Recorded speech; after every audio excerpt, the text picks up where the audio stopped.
that. Party started. Hi everyone, welcome to Living La Vita Loca, a retro gaming podcast for some of your retro gaming needs. My name is Faz. I'm Rich. Don't know why I thought about that. Yeah, no, that's fine. Well, I mean, that's understandable. By this point, we'd have to think about everything that we do. But who am I?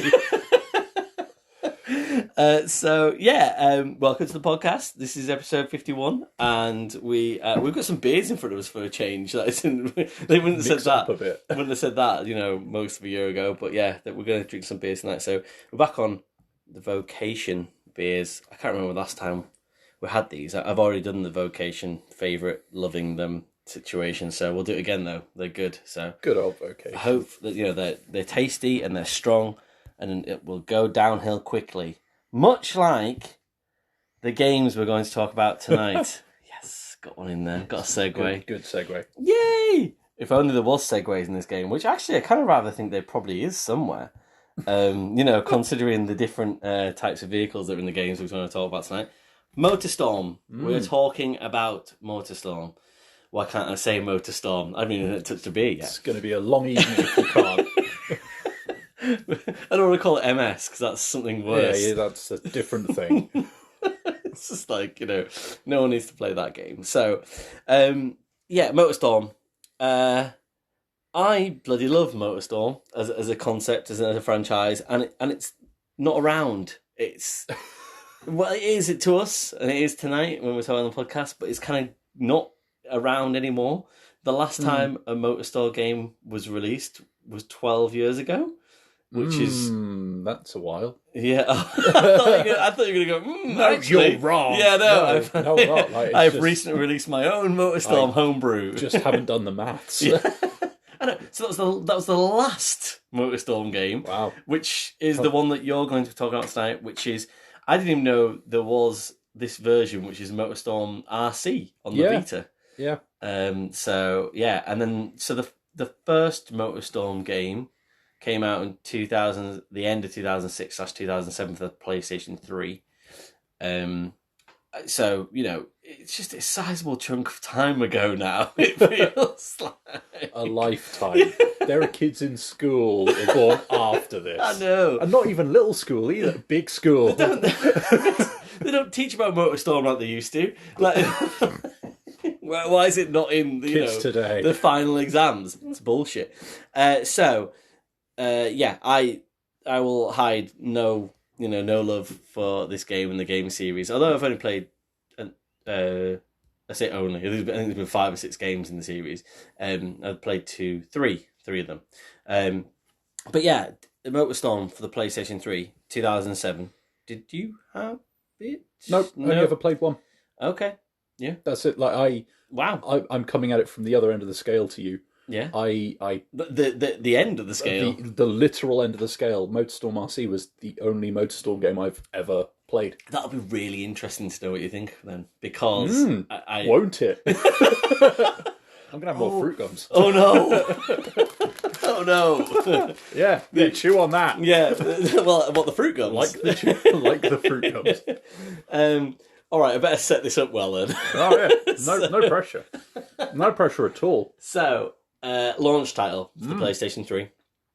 And it was... it sold really quite well. I think at the time it was like the best-selling PlayStation 3 launch title in like Japan. Do you know what I mean? Like, really? For something that was like an Evolution Studios, big studios, who we spoke about recently on what is now to us the maligned Pursuit Force. I don't know about maligned. Maligned.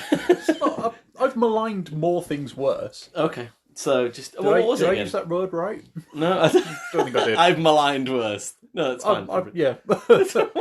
What are you going to do about it, Internet?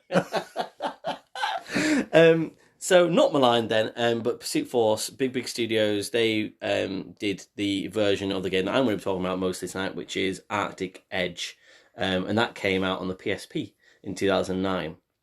But yeah, in general, like... I remember it was, along with Resistance, Fall of Man, they were both launch titles for the PS3, and I was, at that point, hard on for PlayStation products. Like, as in, I was, you know, like... That sentence felt like it was never going to end. It never really started, to be honest. I didn't know what I was going to say. So that disk drive. So yeah, I got a PS3 on launch date, and which is Did you? Yeah, Did I know that? PSP think I knew and that. PS3 were both launch date consoles for me. I don't think I've ever bought a console on launch day. Yeah, I that was just around the time where I had a lot of, like, you know, when people, like, you always hear on podcasts and stuff and stories, and people are always like, oh, I didn't have a lot of money when I was a student or a kid. I had loads of fucking money when I was a student, because... Yeah, well, you were working, though, yeah, weren't you? exactly, I was working. Like, as in, so I was working, and beers cost nothing. Like, as in, like, pretty much they cost like £1 or something like that. It was like nothing. Pre-inflation beer. Yeah, it was brilliant. So, you know, I could just spend it all on gaming and drinking. It was wonderful. And eating pasta and gravy and peas out of a pan, which is, you know... I was living the dream. Full of vitamins. Someone's One dream. vitamin. Full of a vitamin. So, yeah, I had this game immediately, and yeah, I kind of like the actual initial first Motorstorm game for the PlayStation 3. Had a bit of a love-hate relationship with it, because it really did kick you in the teeth when you went from something like PS2 and your PSP to this PlayStation 3 in this high definition. It looked sensational. I was going to say it was meant to be a bit of a graphical showpiece, it looked amazing, and it handled really well, and it has. And I don't want to go into all the features of what Motorstorm necessarily has before I start doing the game we're going to review, but it had a lot of different variety to it, which I probably had kind of had in games previously, in racing games. But at the same time, it didn't have offline multiplayer, which at the time, when I was a student living in a flat with 4 other people, I was a bit like, oh, I could do with offline multiplayer. Nice. And now I'm just playing. So I never really played as much of it as I wanted to, because every time I went to play it, my friends would be there, and it's like, well, I don't want to, you know, like, oh, we're gonna watch each other play Motorstorm. And it's like, oh, watch me play people online on Motorstorm. And it was going to go wrong. MS. Oh no, it's Motorstorm. Like, it was notoriously hard, that version as well. Right. Like the very first release on the PS3, like it was very difficult to win a race. Like, it wasn't easy at all. Like, and you'd think, like, for what I would class as an arcade racer, you'd think that kind of like just sort of, you know, like parachute you in. Yeah, exactly. Like, as in, it's like, no, it was kind of like, you know, this is fucking hard, mate. Like, as in, you know, like, and then you just get smashed by some sort of big rig truck on your only little shitty quad bike to start off with, and you're like, what? Like, as in, this isn't fair. But apart from that, it was brilliant. Like, it was a really fresh idea, and yeah. It's weird that it's just not really kind of like stuck around, but I've got a couple of theories about why that might be the case. And one of them coincides with when we get to Motorstorm RC in 2012 for the Vita. Around 2012, something else happened, and I think that might have just been something that stole its thunder and ran with it. And that might be why Motorstorm doesn't really exist right now. Right. Although I think it would be right for a PS5. Like, I do think that you could do a comeback. Yeah, I think there's something where, like, these games, although without reading your mind, doesn't sound like RC is necessarily in that pack. I couldn't possibly comment. These games, that is, in seeing like the mud and the puddles splash on your screen in the most realistic way that you've ever seen before, and the way you see different vehicles going through different terrains in a way you'd never seen before. Like, you could do that again now. I think you could make another graphical jump and just land it and make it look amazing. Like, it definitely felt like it would be the perfect game to launch a console with every single time, like Ridge Racer was for a while. Or, do you know what I mean? And it just seemed to never pick up again. It was like, oh, PlayStation 4? No. It's like, all right, okay. Good for physics, thank you. Plenty of other things to showcase that. So yeah, I'm really shocked that you never played any Motorstorm before this. Did you own RC when you had the Vita? That is in way back when. Back when it was. It came bundled with the console. So I didn't actually. So yeah, I guess. Launch title. Fact: I've never bought a Motorstorm. I've never bought a Motorstorm game. Deliberately. Like it was a voucher code. That sounded like an AA meeting there. Well, yeah, maybe. So yeah, it's interesting that it came bundled with it. You know, and from what you're saying about the sort of PS3 launch day thing, it definitely seems like the kind of game that they would want to show off what the Vita can do. And I will come to that in the fullness of time. But yeah, as for the actual like series, it's sort of lifespan, if you like, perfectly coincided with me being all in on Xbox and GameCube, I guess, before that. Yeah. And N64 before that. So I like for a long time, like it was my sister that had a PS1. I didn't even have a PS1 or anything like that. I played hers.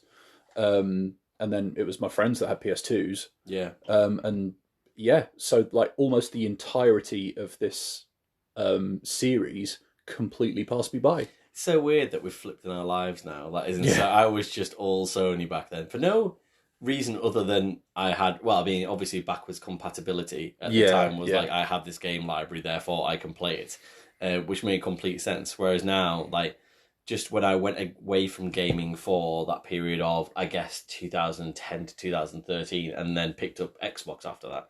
And that was it. I just stuck with Xbox. But now you've got the PlayStations in your life, in your home. It's like, you know. It's kind of, like, there's a lot of fond memories tied up with, say, the PS2, but it's all from visiting other people and playing their consoles and stuff.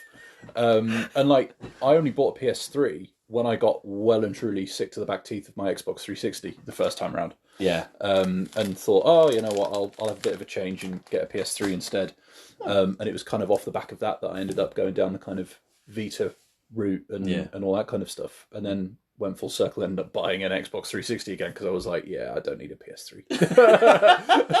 Oh, that makes it feel sense. Like the only real game that I played that was kind of different to what I was playing on the Xbox would have been Uncharted.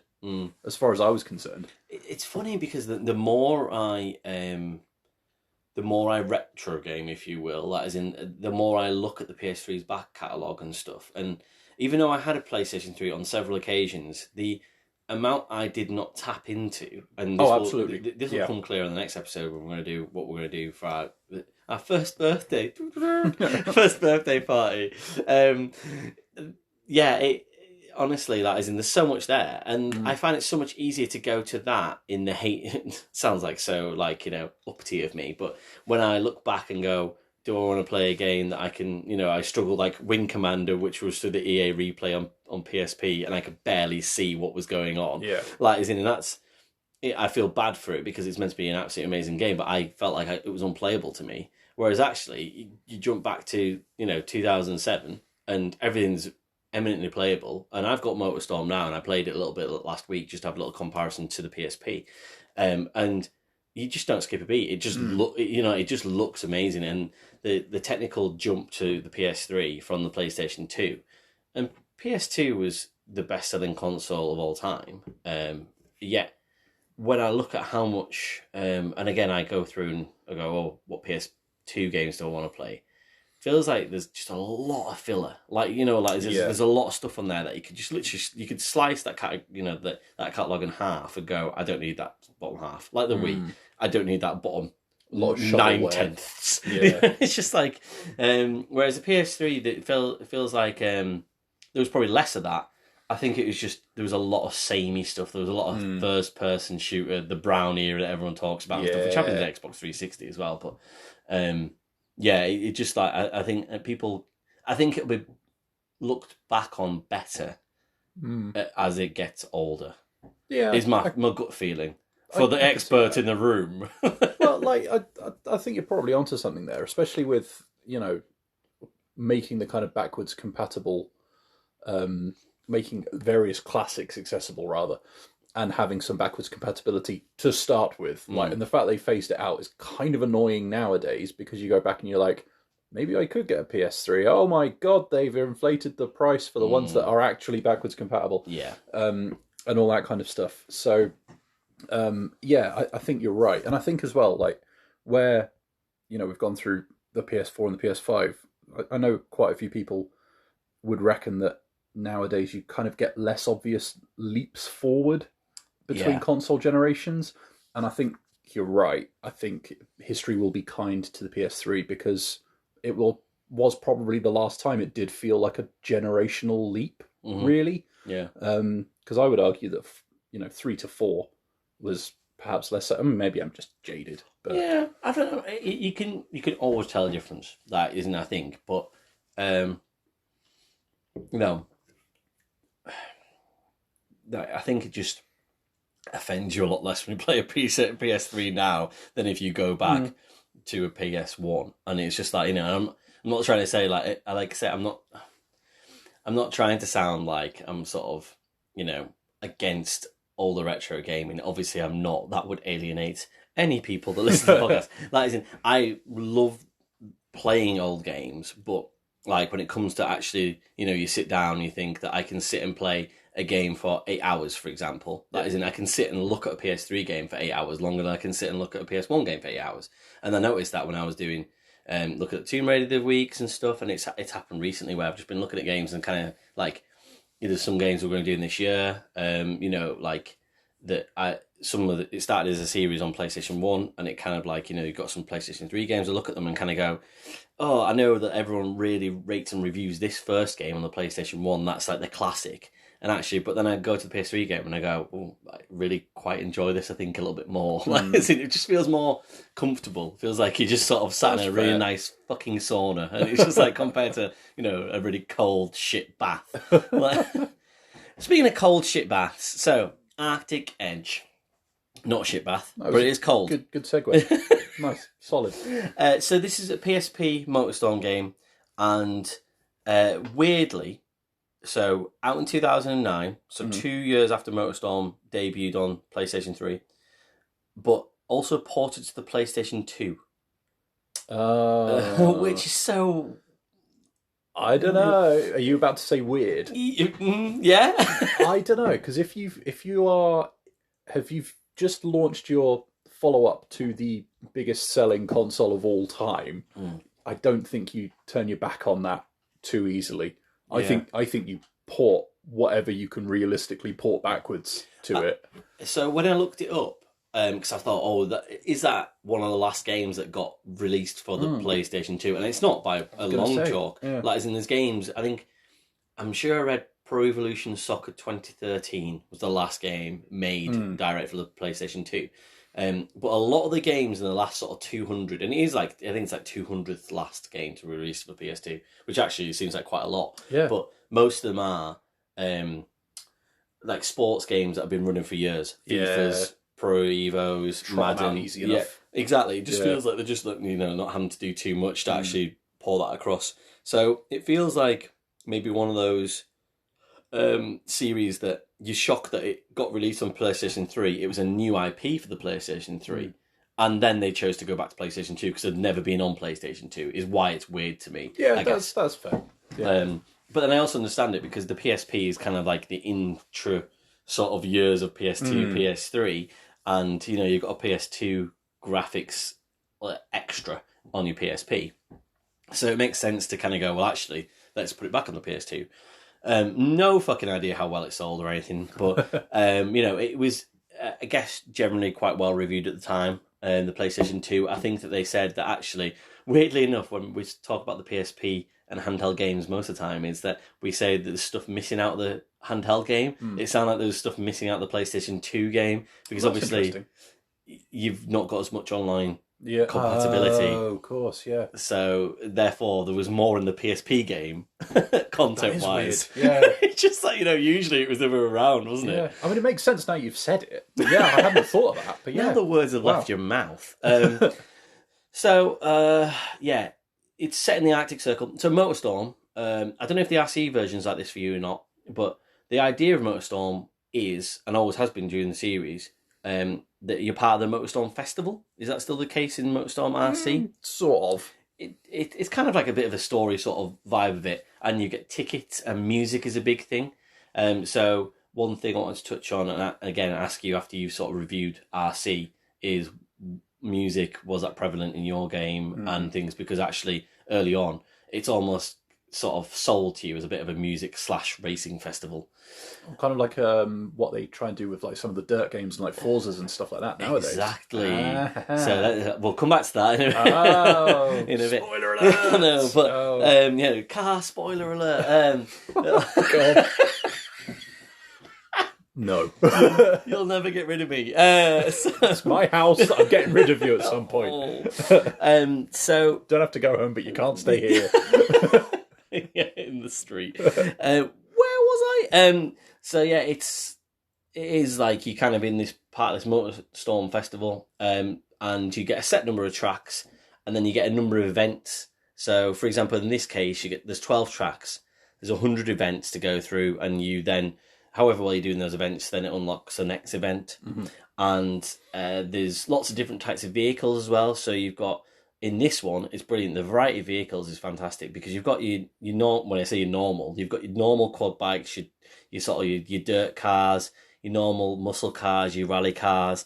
You can pick whichever car you want in this, basically. That is in. So it does kind of like funnel you down certain ways. You have to choose certain cars in certain races, but other races, it's kind of like just use what you want. But then on top of that, with it being in the Arctic, you've got snowmobiles, snow pluggers, big rigs, snow plows, and they all that's fun perform differently, but not so much that it's noticeable in a way. So it's almost like obviously it is noticeable to the point where it's like, well, I'm driving a massive big rig, so I'm going slower than that motorbike over there. But they seem to have a really good system of making that work out across a race. That I guess that there's a few ways that they do that. The variety of the ways that you can get around a track, which has always been fantastic in Motorstorm, even from the first game.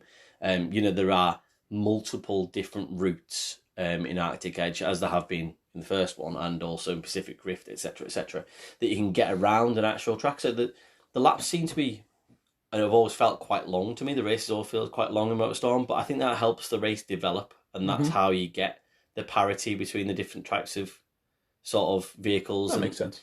And one time you could be shooting across sort of an ice bridge, and the next minute you can be going through a cave. There's lots of different ways. At any one point of a track, it feels like there's always 3 ways to go, which is just fantastic for the variety. It just keeps it different every single time. So even if you've only got 12 tracks to get through 100 events, those 12 tracks are always interchangeable with however you're racing at the time, which just makes sense because you think, oh, well, that must take them a long time to design that game because they've got a lot of different varieties. But actually, it's probably a quick way of adding lots of longevity to your game. Yeah. That is in, because it's like, well, we're going to have to do 12 times, but actually, that is in, you could use it 10 times over. And it's genius. And like I said, there's a lot of different types of vehicle classes, which just keep it varied for you as well. And then another way they keep the parity between you, whatever vehicle you're in and everyone else, is that you've got the boost mechanism, which is much like Burnout in a way. But instead of you having to earn boost by doing tricks and stunts, you always have the boost ability, but it has a maximum amount you can use it before you blow up, which is brilliant because you can control it however you want. You always have it available in your back pocket if you need it at the end of the race to just get up from 6th to 1st across the last kilometre. Then it's there for you. Or if you need to get ahead, then it's there for you. The only thing I would say is a detraction from that sometimes is that you can find yourself getting quite far ahead in Arctic Edge. Right. Motorstorm was really famous for opponents' CPU rubber banding. Oh, so that you could be driving your best race and they would just be on your ass constantly. And that was a lot of the punishing difficulty really of it. Whereas I feel like they strayed the other way completely in this, where it's almost like you could just get ahead in a race and then just stay ahead and not really see anybody. And something that's noticeable about Motorstorm, this 2009 game, compared to, say, Burnout Legends from 2005 on the PSP, is that graphically it looks stunning compared to that game. And also you can race against 10 races rather than 4, like you can on Legends.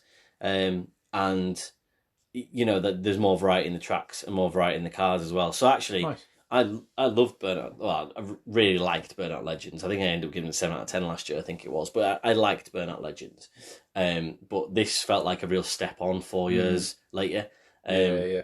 You know, it felt like much better version of the original PS3 version as well. But yeah, what I was trying to get to before about saying about the 2012 thing, and obviously I hinted at it as well, is that I feel like the reason it's kind of gone by the wayside is because Forza's taken its place quite aggressively.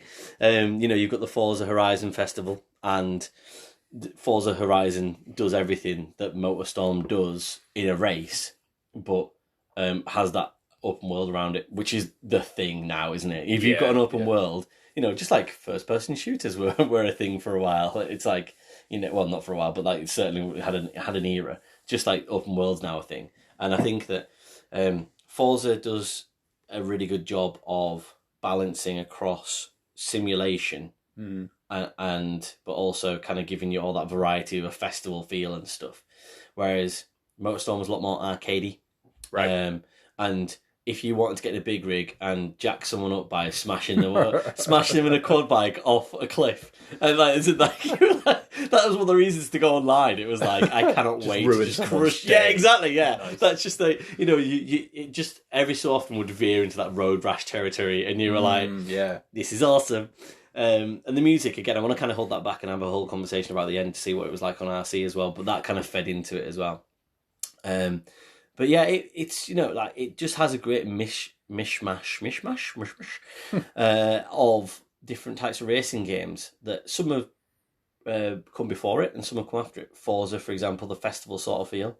It feels kind of Wipeout-y almost, in a way. That is not anything like the racing, but the music mixing in with the racing and that giving you a pace and a rhythm. It feels like that. You know, you get the boost from Burnout. You get all the different variety of vehicles you can use in one race, like Mario Kart. Like, you know, there's just lots of different parts of what I guess people would consider great racing games across different platforms as well that fit into Motorstorm, and it will have influenced some, and also been influenced by some. And I just think it kind of gets forgotten about a little bit, really. Like, this isn't meant to be a love letter and a sad sort of ode with a violin and stuff. And yet here we are. But like, isn't it just? It feels like you know, I just really want to sing its praises because it needs a little platform to say I'm here, hello, and this is it. So, but yeah, I feel like Arctic Edge is a game. It's just really up there with all the races in the PSP, and I know I seem to wax lyrical about all the racing games in the PSP because I say that it's almost the best genre, and there must be a reason for it because they just seem to land every single time. You don't need two analog sticks. Exactly, that's all it is. That's all it is, and it works so well. Like, it just doesn't matter. Like, as in, but yeah, I can't believe how good this game looked on the PSP in 2009. It absolutely jumped off the page to me. And considering for a year now I've been playing PSP games again, and I've looked back and played, you know, however many 50 PSP games or whatever it is on, probably not that many so far, but you know, and I look at this one and go, God, this looks good, and you know, it feels good. It must have done something right. Yeah. So yeah, I guess that I'd probably give it's like an easy 8, and I'd say it's a 9 to me, 9 out of 10, which you know, I was a bit uncertain about when I was walking over. I was thinking about it, and I was a bit like, oh, is it an 8 or a 9 out of 10? And I was thinking about what I've kind of given 9 out of 10 to before and stuff. And I look at, like, Wipeout, you know, I gave that 9 out of 10, and I'm like, well, this is easily as good as Wipeout.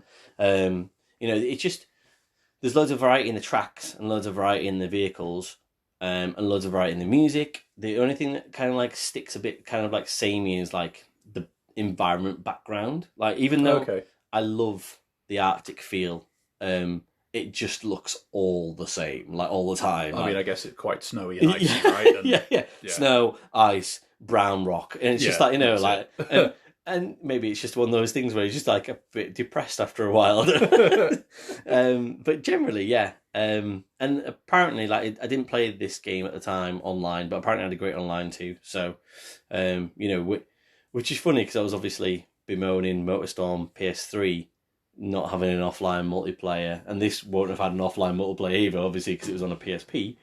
But apart from that, but apart from that, like as in online multiplayer apparently really good too. So yeah, I'm gonna give it a 9, and stick by it. So nice. I am vitally aware that I've spoken quite a lot there because I just feel like I was holding up the Motorstorm history corner of the podcast. Yeah, I did zero research. Yeah, that's okay. It's fine. It's all right. But yeah, so tell me then, because I am waiting.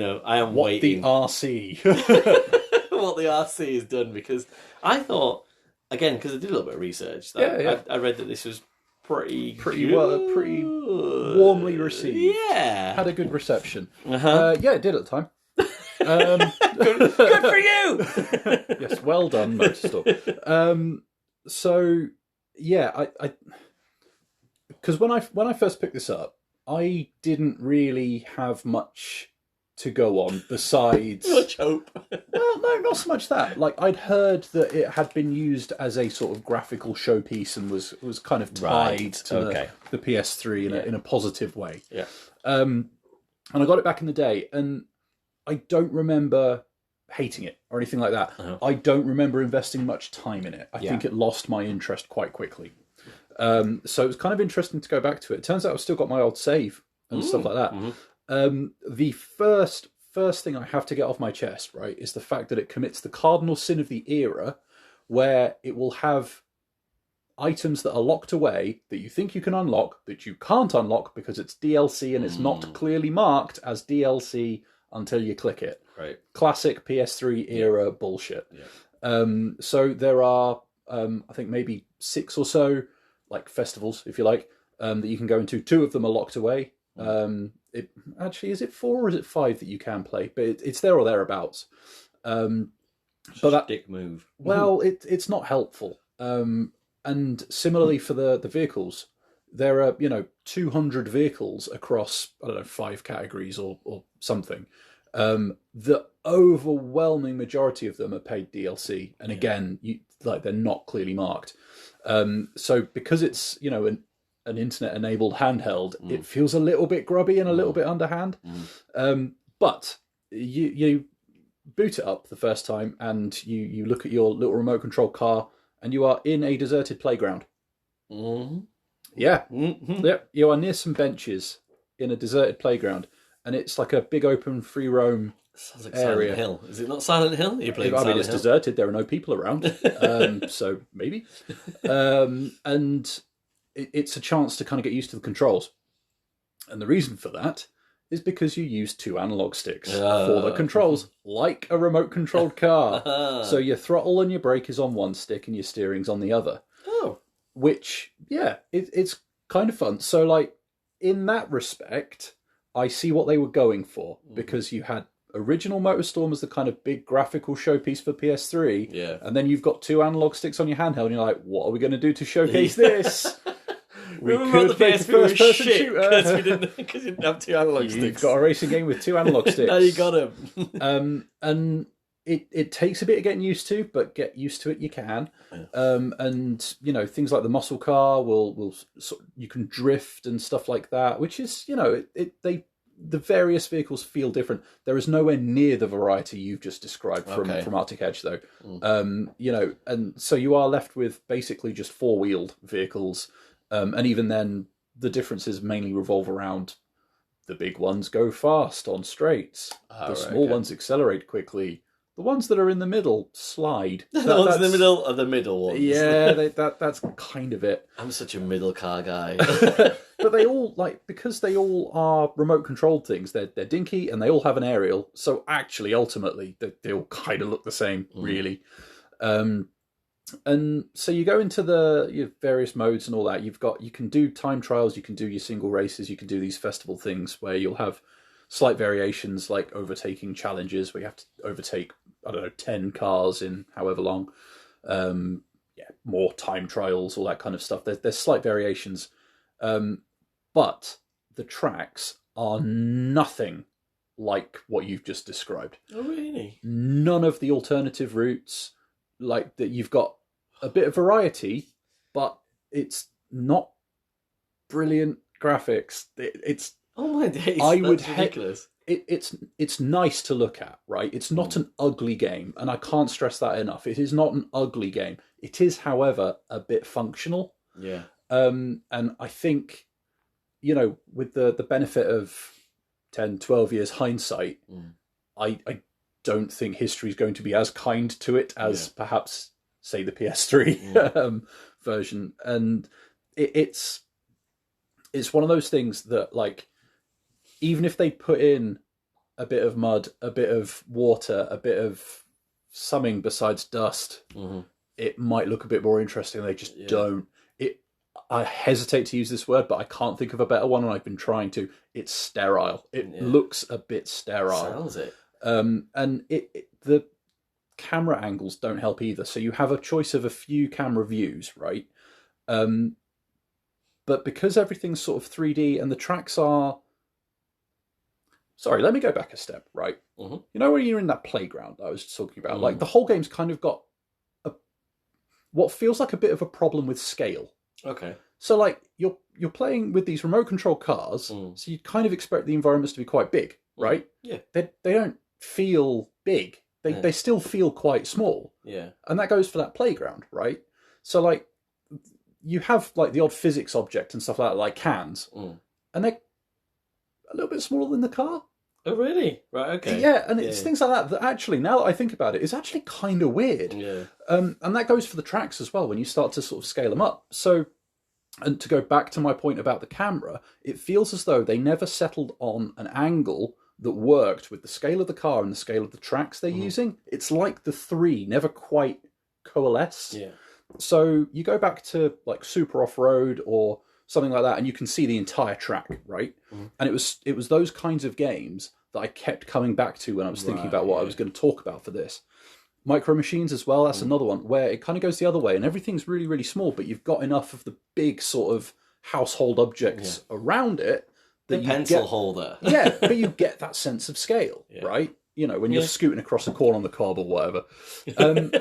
In this, you don't get that. And the camera, you're either so far in that you can't really see any of the corners that are coming up, and you're having to rely on memorization, which in theory is not a bad idea, but then it's not like you get much in the way of, like, an arrow to show you which way you're meant to be going next, or give you a warning, or a map. Even just a map in the corner of the screen could have gone a long way to alleviate a lot of this. You have other camera angles, but they never quite seem to get enough of the track in or give you a clear enough view of where you're going. And so it all kind of feels like it ends up in this weird middle ground of kind of, it's not gone super tiny, it's not gone sensible sized, and it's just sort of there. And it feels odd. And it never quite gels, and it never quite coalesces.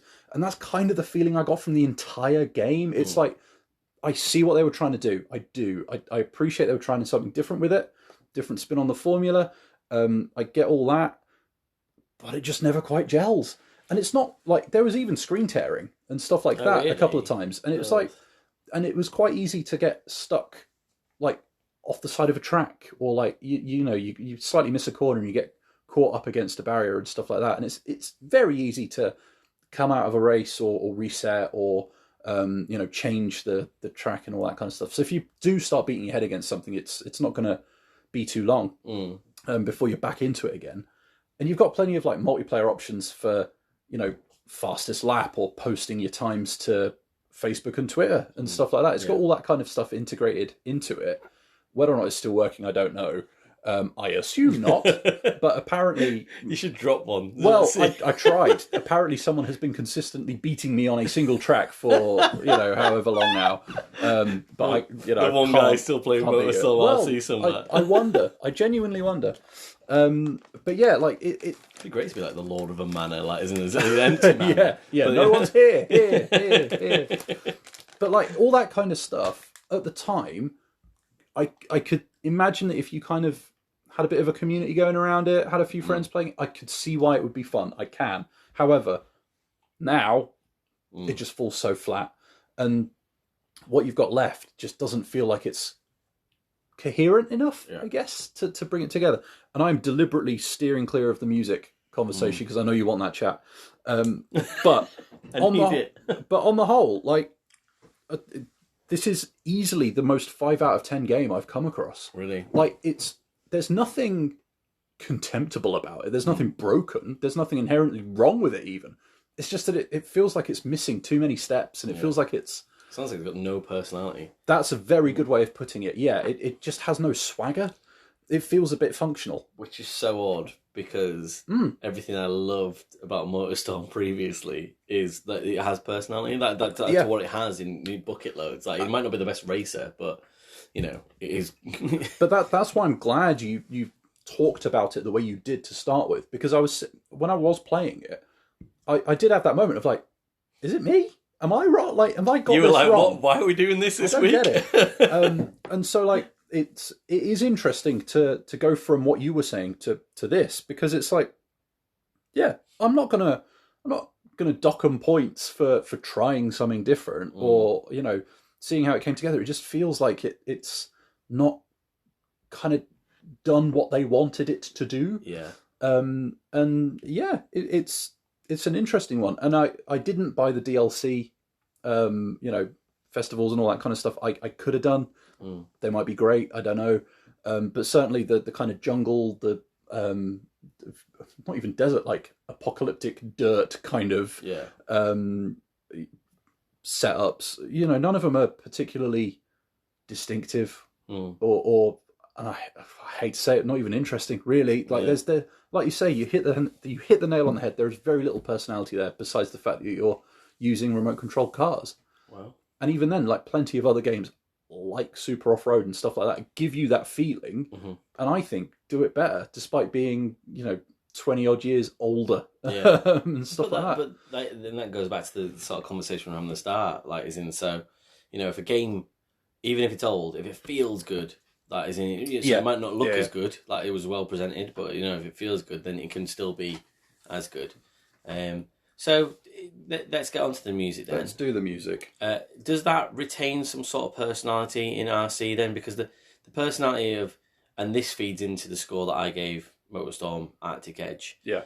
Any game that has Pendulum, Chemical Brothers, Prodigy, Slipknot, like all kind of Wolf Mother, all mixed in on there, whilst you are smashing the shit out of someone in a big rig. It's going to have a vibe, isn't it? It is. Yeah. It's good. It is really good. That is in just like, you know. And I was thinking, did this have as much? Probably nowhere near as much. Actually, it wasn't as formative or influencing as Tony Hawk's games were for me musically.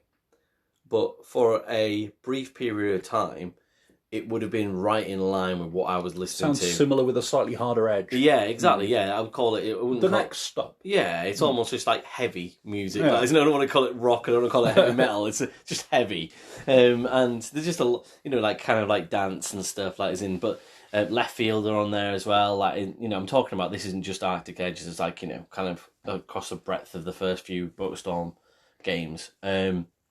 Yeah, and it was what I was listening to at the time anyway, and that's probably helped that game stick. But going back and playing Arctic Edge now, it's like, oh man, you know, like, as in, it's just, you can see why, like, it's just such an easy idea to go, let's have a racing game, but we'll set it as a festival and we'll just have 24 tracks Bangers. of, yeah, exactly, yeah, pure gold.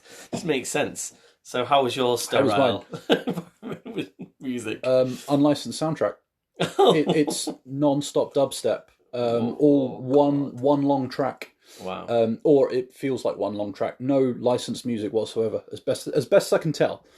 Soul crushing. So yeah, and so like, but I think that goes back to what you were saying about the personality thing. Yeah. Because you can almost, like, for me, like, game soundtracks are hugely important. And this is something that we probably should talk about properly at some point, because I've got quite a few of them, and for me, if you are driving me to go and get a CD of a game soundtrack, I think you've done very, very well and you should be applauded. Yeah. And quite often, for me, like, what will elevate a game and make it among my favourites will be a soundtrack that stays with me.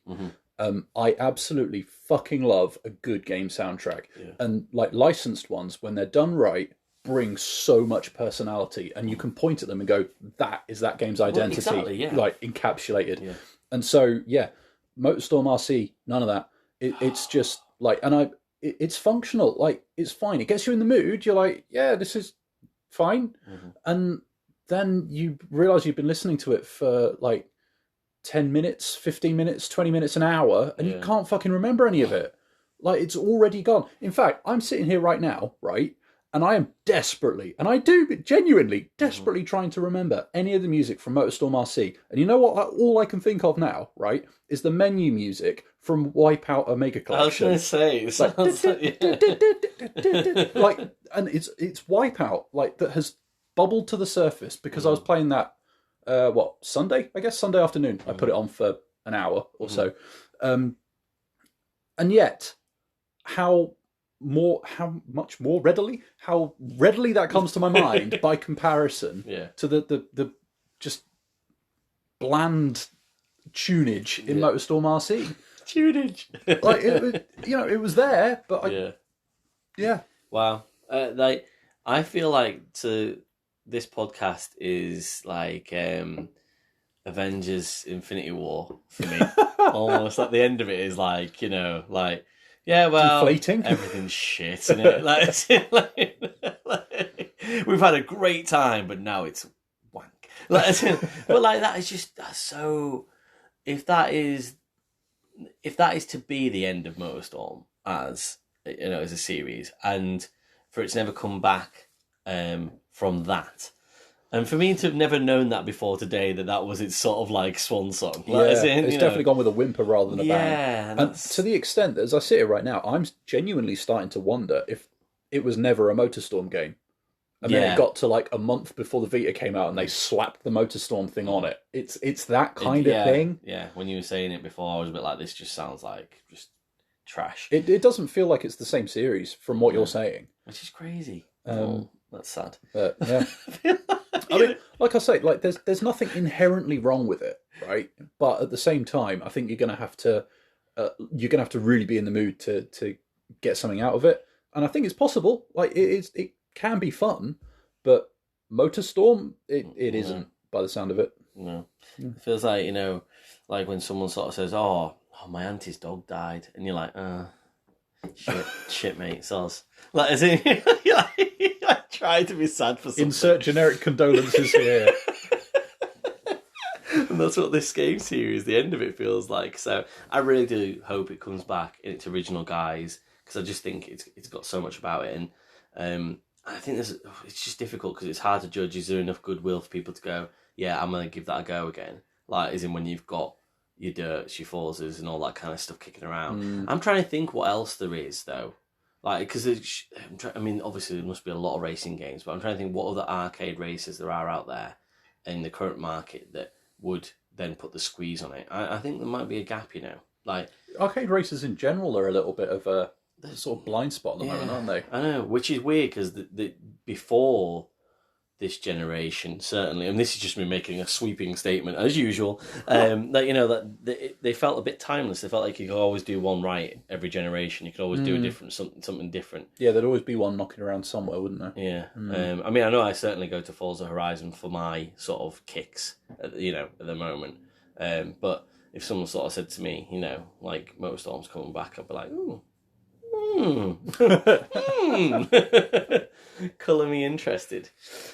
Cool, right, well, I think that's that for that pod. Depressing note, fuck off, RC. I always seem to bring the mood down. No, you don't. That's not fair. No, it's not your fault. It made a shit game for you to play on, is it? Well, but that's the thing, it's not even shit. That's the thing. Bland game. It's just... Yeah. They made you a game made of crackers. Bland crackers. It almost would have been better if it made me feel anything.